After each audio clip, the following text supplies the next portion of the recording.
So welcome. My name is Karen Whitted. I'm one of the career counselors here in Career Lab, and thank you for joining me today to discuss effective interviewing, focusing this for our doctoral students who might be looking for industry jobs.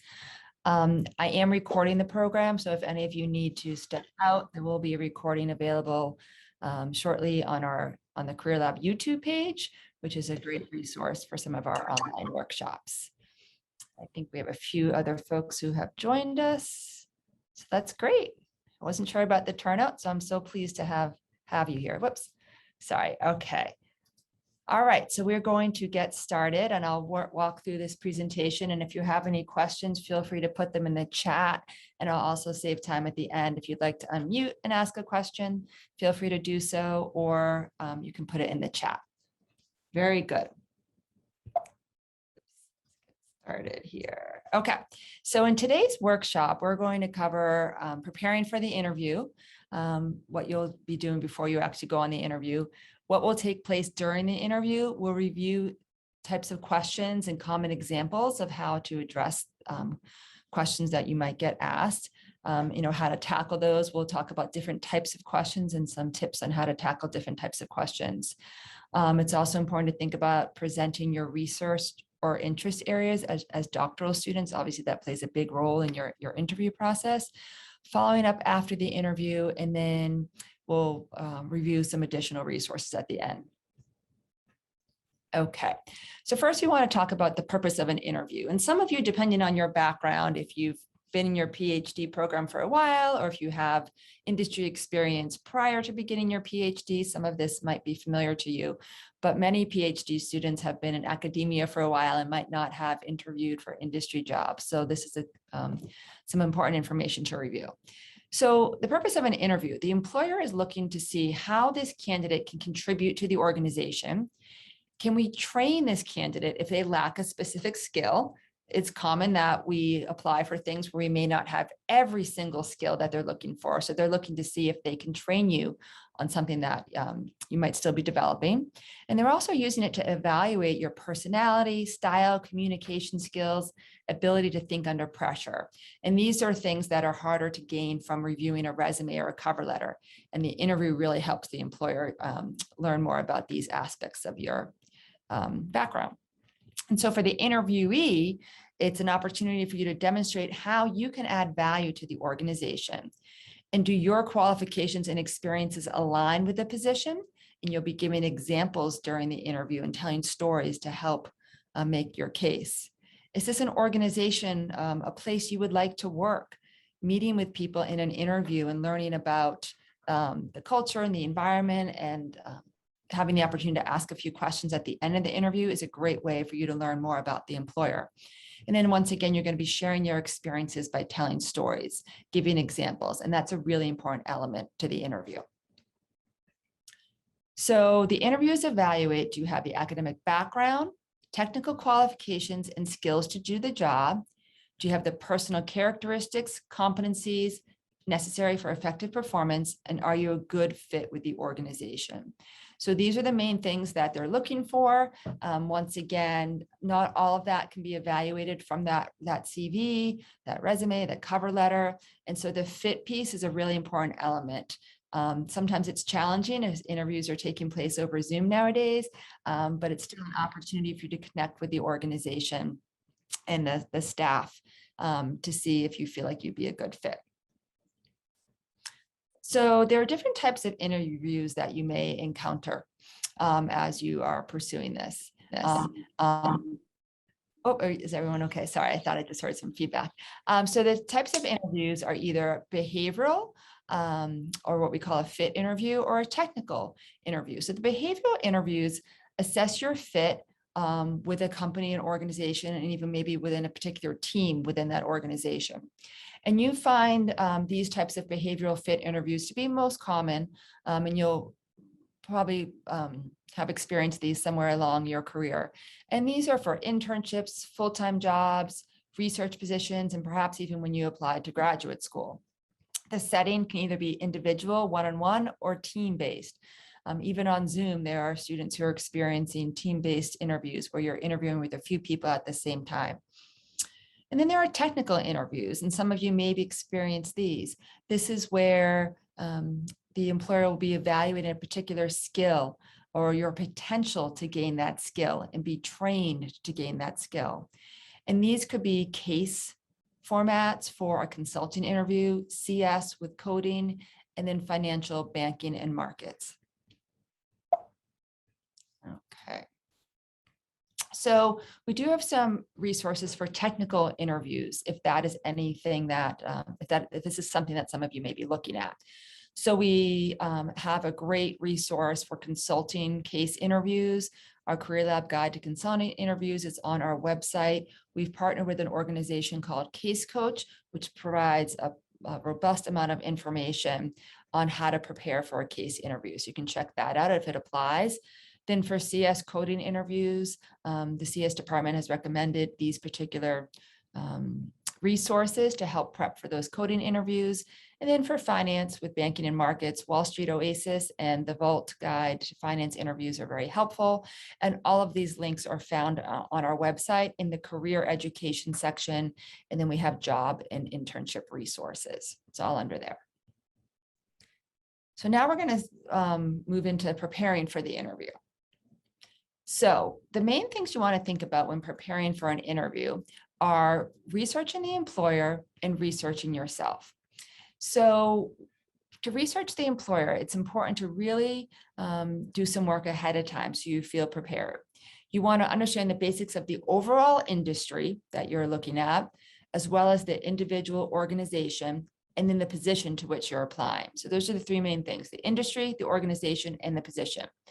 And so to research, you want to look at things like websites, news articles, social media. What is the organization posting on social media? That's a great way to see what they're, also to learn about their culture, any current news items that they're posting.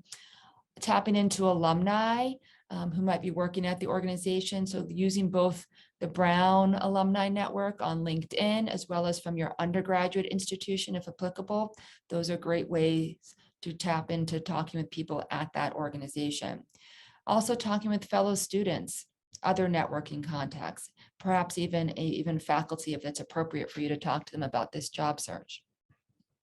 And then you want to research yourself. You want to draw connections between your background, your academic research, and your skills and the job description. So it's really important to take some time to really review what you're presenting to the employer on your CV or your resume, on your cover letter, and think about how you can make connections between your experiences to that job description. So you want to be prepared to discuss all of those items on your CV and resume. Everything is sort of up for discussion if you've concluded on your resume. So you want to reflect on all of these past experiences. And what did you learn from them? How are you impacted by them? And how are they significant in your career development? So it's digging a little deeper than just describing what the accomplishment was on your CV. So it's really doing some reflection and start thinking about how am I going to share this in a story, in an interview. So then you're going to prepare those stories that connect your experiences, your research, and your skills to the requirement of the job. And so it really is all about storytelling and giving examples. We don't want to just say we have a skill. We want to demonstrate how we've used that skill, how we've been made an impact using that skill. And that's really the key to being a strong interviewer. Okay. So now we think about practicing. We've done our preparation, and next step is we want to practice before we go and interview, ideally. And so the career counselor, so myself and my fellow career counselors, we do mock interviews for students. Those appointments are all scheduled through Handshake. We do them in person or over Zoom or phone. Students oftentimes would like, if they're doing a phone interview, they like to practice that with us. So we'll do a phone mock interview with you as well. So that's all available on Handshake. Sometimes it's nice to practice with fellow students. Certainly we're not all versed in every type of research that you're all partaking in. So sometimes it can be helpful to practice with someone who really understands your background and your research when you're explaining that. It's also important to be able to do that, explain some of that in layperson's terms, depending on what types of things you're applying to. connecting with alumni who work for the company. Sometimes they'll offer to practice with you. So that's another great opportunity too. And as I mentioned earlier, be prepared to speak about all experiences on your resume: academics, research, work experiences, leadership, skills, interests, activities. And so if you haven't really done that very often, if you haven't had the opportunity to really speak about your experiences and discuss them and explain them to others, then practicing before an actual interview is a really helpful task to take on. Sometimes we're so close to things and we don't have a chance to talk about them very often. And so taking advantage of practicing is really important. All right, so now we'll move on. We've done our preparation, we've done our practice, and now we're going to talk about during the interview. So some important tips to start off with: basics, but good reminders. Always turn off your cell phone. Even if it's on a Zoom call, you don't want your phone ringing in the background. Turn off sound notifications on your computer. That's a good tip. I do a lot. Obviously, we've done a lot of Zoom appointments with students over the past year and a half. And the sound notifications are super loud, especially if you have headphones, if I'm wearing my headphones. So be making sure you're turning off those on your computer for those Zoom interviews. Remember, everyone is an interviewer. So the people that you're engaging with over the phone or email that are doing the scheduling for the interview, you always want to be polite and courteous, because that can really impress them as well. Be aware of your habits. If you're someone who, plays with your hair or jewelry or a necklace, be conscious of those to try to eliminate some of those habits during an interview. Take time before answering. It's okay to pause before you answer a question. That's totally normal. You might want to think for a moment, and sometimes that pause may feel long to you, but it really isn't. So take that time if you need to gather your thoughts before you answer. You always want to prepare a couple of questions to ask at the end of the interview. It shows them that you're engaged. You never want to say, oh no, I don't have any questions when they ask you. And if they haven't shared with you about timeline and next steps, be sure to ask that at the end of the interview. And you can certainly make sure to have the contact information of the interviewer. That way you can email them after with a thank you note. So then some phone interview tips. Consider your location, of course. Just make sure you have a quiet, private location. Find a comfortable position. I would not recommend sitting on your bed, laying on your sofa to take it. Sit at a desk, treat it as if it is a professional engagement opportunity. Limit paperwork. The advantage of a phone interview is that you can have your CV or some notes in front of you if you'd like, but don't have too much information, because then it will be hard to keep track of what you're trying to find on your documents. So really limit paperwork just to some quick tips that you might want to remember. Don't ramble. Sometimes on the phone, it's hard to know if the person's engaged, because there's no nonverbal communication to see if they're nodding along, if they're smiling, if they're engaged. So make sure you keep your answers, clear and concise, and don't talk too much. Smile. Even on the phone, it's important to smile, because that can help with the tone of your voice and show that engagement and that enthusiasm. And then vary your pitch. Sometimes on the phone, we have a different phone voice. We may sound a little bit more monotone. So just think of those things as well. And then video interviews. We'll cover live video interviews and then pre-recorded video interviews. So first with live, these are on Zoom, WebEx, which we've all been doing for the past year and a half. So I feel like you're all pros at it now, but just some good reminders. Think of your system username on the screen. It's appropriate to have your first and last name when you're doing an interview, and no nicknames. Prepare your interview space, of course. Make sure you have a clean background. It's appropriate for the interview. Dress professionally. Certainly, you still want to treat it as if it were in person, so you want to have appropriate dress. Sit up straight when you're interviewing. Keep your camera at eye level and look in the camera. I know it's challenging. Even when I present, my eyes tend to move around a little bit, but it is important to try to stay focused on that camera as much as possible during the interview. And then speak in a clear voice and smile and show that enthusiasm through that video. Oops, excuse me. And then video interviews recorded. Some of you may have encountered this in the past, and you may find that some employers are still, or not still, but are using the option to do a pre-recorded interview for like a first round. And so this is when you're prompted to answer questions that are pre-recorded. An example of a platform that's used for this is HireVue. You're often given a time limit, it might be 2 to 3 minutes to answer the question. You may be given more than one chance to record your answer. And it's important to really imagine that you're having a live conversation for these types of interviews, even though it feels a little bit more mechanical. Don't rush through the answers, excuse me. It's important to make sure that you speak clearly, even though you're not talking to a live person. Try recording yourself to practice. That's a good tip to make sure that you're coming off sounding the way you want to for those pre-recorded interviews. And then really just try to think how you speak normally and do your best to replicate this, and just try to sound as natural as possible while you're recording those answers. Okay, so now we're going to move on to different types of interview questions. So there are 3 basic questions that you always want to have prepared for every interview, because you're probably going to get asked these questions in some way, shape, or form, or at least 1 or 2 of them. So why you're interested in this field, right? So it's the overall field, the overall industry.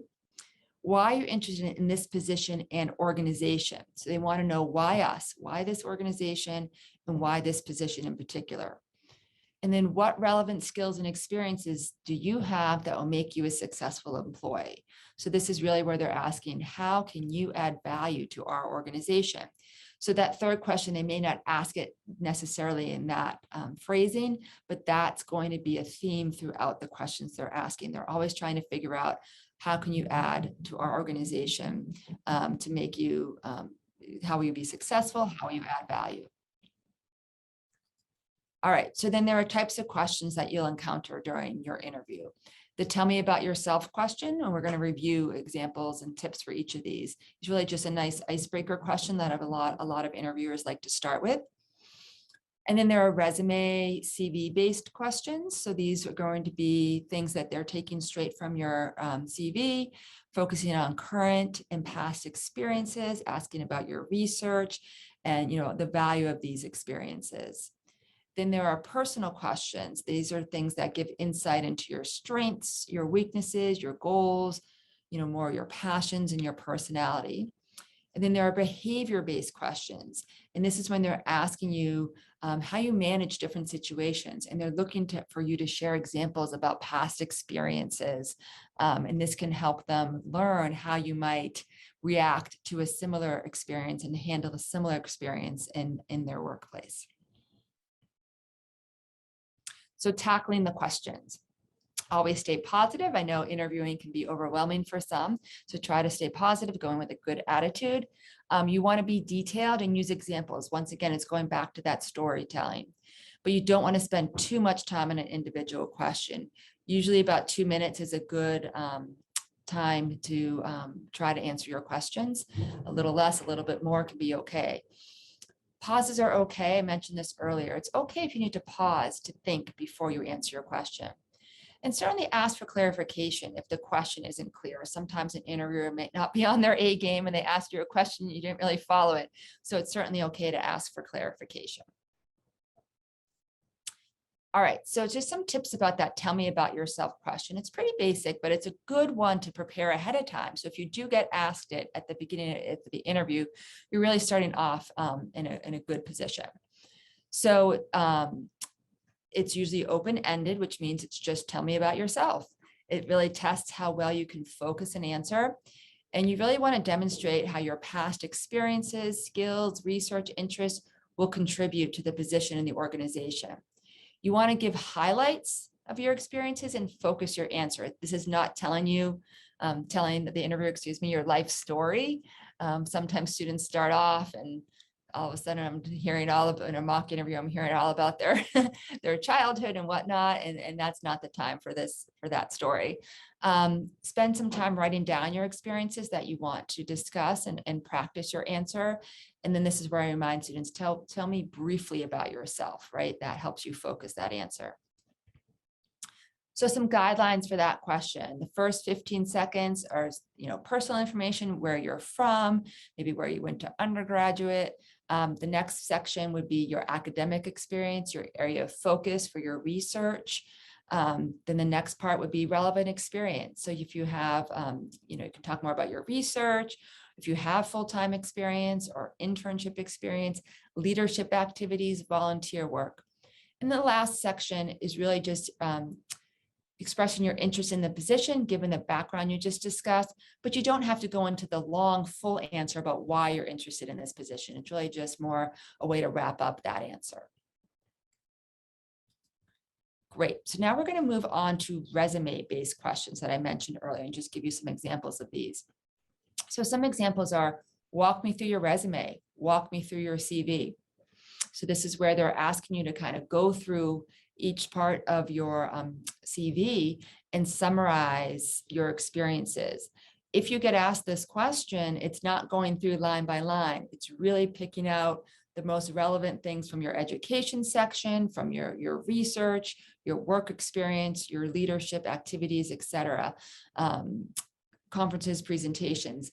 It's not telling everything. You really want to think, what is most relevant for this particular employer? And that's how I'm going to walk them through my CV. They may ask questions like, why did you choose to attend this graduate program at Brown? Why did you choose your specific research area? Tell me about your role with a past organization. And give me an example of how you used your skills in your research or data analysis or presentation. And so those are just examples of things that they're looking at your resume and asking you questions specific to your resume or CV. And then the next section, types of questions, would be personal questions. And this is getting a little bit more to learn a little bit more about your personality, your interests. So what are your greatest strengths? What are your greatest weaknesses? What is one piece of feedback you received from your last employer? What is the biggest risk you've ever taken? What do you do in your spare time? What motivates you? What do you hope to be doing in 5 years? So they're looking to see, what your goals are, how you might spend time outside of work, what motivates you, and then some of those questions about your personal characteristics, strengths, and weaknesses. And so these can be a little, these sometimes aren't too difficult to answer depending on how much reflection you've done, but it's really important to prepare these so you don't get overwhelmed by a question. And certainly there are questions out there that you might not prepare, but the more that you practice thinking about how you want to answer questions, it's going to help you think on your feet and be able to tackle questions that maybe you didn't get or didn't get in a practice session or haven't prepared. And that's really a key piece to being a strong interviewer. And then behavioral questions, and these often take up a big role in an interview. The common structure for these are when an interviewer asks you, tell me about a time when, give me an example when.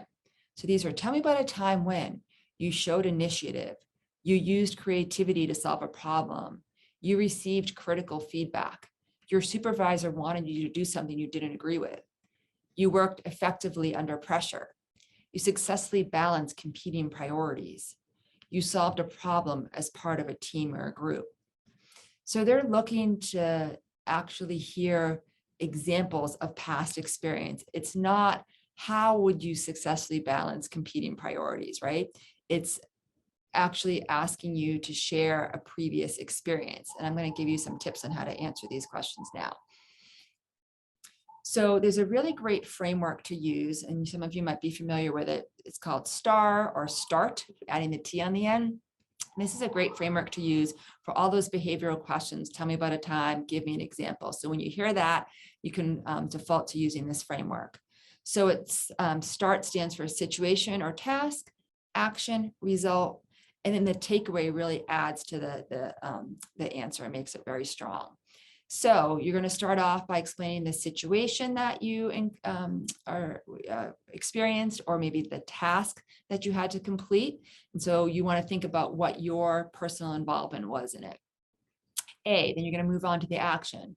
What was your action? What did you do to address the issue, solve the problem, manage the situation? Then R, result. What was the end result? What was the impact and implications of your actions? What was that outcome? And then adding T, the takeaway at the end, really adds to the answer. What did you learn from the experiences?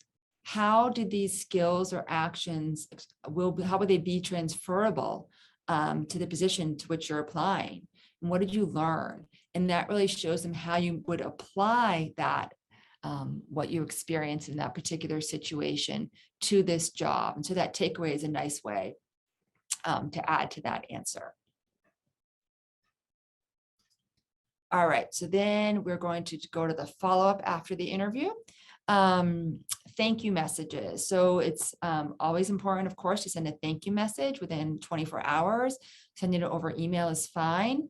You want to keep it brief. A paragraph or two is sufficient. Reiterate your strengths, perhaps refer back to a topic that you discussed in the interview that you connected with them on. That's nice. And then confirming your interest in the position. And if you're interviewing with multiple folks, you want to personalize each note. So you want to have separate thank you notes to each interviewer and try to personalize those as best you can. All right, and then we're just going to review some resources. So we have our effective interviewing tip sheet that's available on our website.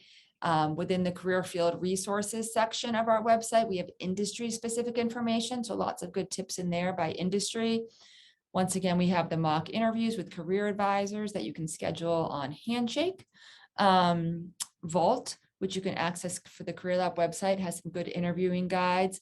And then Glassdoor Students is a good resource too. That's where you can get some feedback from other people who have interviewed at particular organizations. Doesn't cover all industries, but it's certainly something to check out. And then alumni on Brown Connect and LinkedIn are great resources. And then tapping into students, faculty, and staff to talk about your experiences or any advice that they may have for you based on their background. All right, so that is the end. And wow, I did that in 30 minutes, which was my goal, which is great. So I'm happy to take any questions now. You can put them in the chat, or if you'd like to unmute and ask a question, that's fine too. And we are also we're doing surveys of our presentations, our workshops. So if you have a moment, you can scan that QR code and just answer a few quick questions. We'd appreciate it. So thank you so much for joining me today.